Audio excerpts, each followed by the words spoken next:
hearing is assumed. Again, let me remind everybody to please calm down. Let the person talking finish his sentence first before you interject. Okay? Yun lamang po ang aking paalala sa lahat.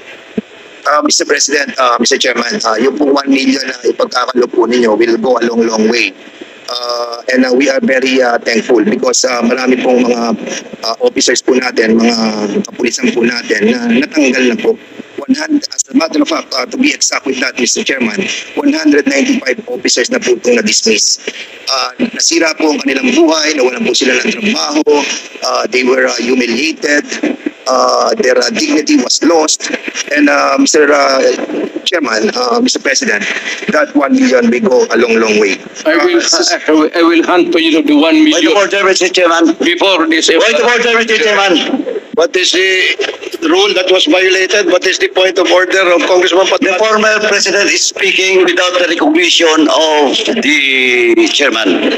And please, Mr. President or President, you know the rules. It was read by Chairman Acob. Being a former congressman, you know the internal rules. Let the members of this committee finish the question before answering.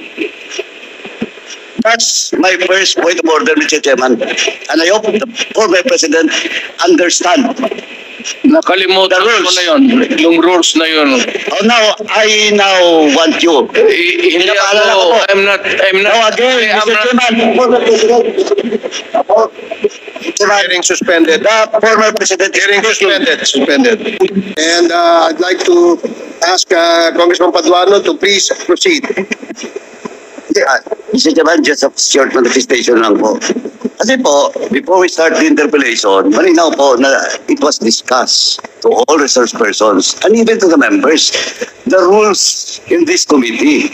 And the former president is keep on violating that rules. Sabi ko na nga, he was then a former congressman and he knows the rules. Please respect this committee, Mr. President. And please, once again, that was my first point order, and I hope it will not happen again. Please wait for the recognition of the chairman before he speaks. Thank you, Mr. Chairman.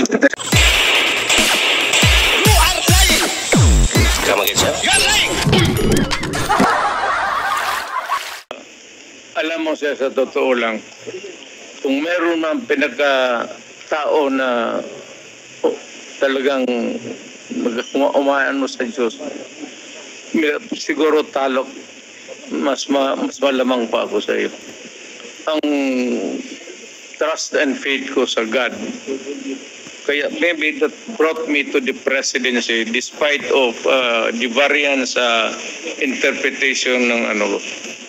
But overall, the Filipino people would not have elected a son of a bitch. Talagang ano ako, sir. By the rules ako. Salamat po, Mr. Chair. By the rules ako. Salamat po, Mr. Chair. Congressman Abante. Nagbago ang pananaw ninyo sa Quadcom. Sapagkat nung sumulat si Atty. Degra sa amin na hindi kayo makaka-attend sapagkat wala kayong tiwala sa Quadcom, ang ibig sabihin po niyan, kayo ay nagpunta ngayon sapagkat may tiwala na po kayo sa amin. Maraming salamat po. Sabi kasi na ano, sir, na ipakontempt ako. So, Are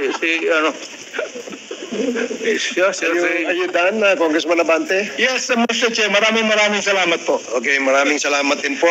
ikaw yan, sir, sabi na we will cite him in contempt.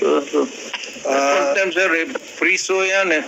Mr. Chairman. The next yes, Congressman Paduano. The former president is not yet recognized in telling this committee and me to cite you in contempt. I never cited you in contempt. But believe you me, I will not hesitate to cite you in contempt if you violate these proceedings. Then tell the rules. I will invoke Section 11 and your former congressman, and you know that. I never cited you in contempt. Mr. President, well, in fact, I just raised a point of order. Kaya sir, takot ako sa iyo. Hindi. Thank you. Hindi ka dapat matakot for as long as you follow the rules of this committee and You should respect the members of this committee. I will Thank you, Mr. Chairman. behave, sir.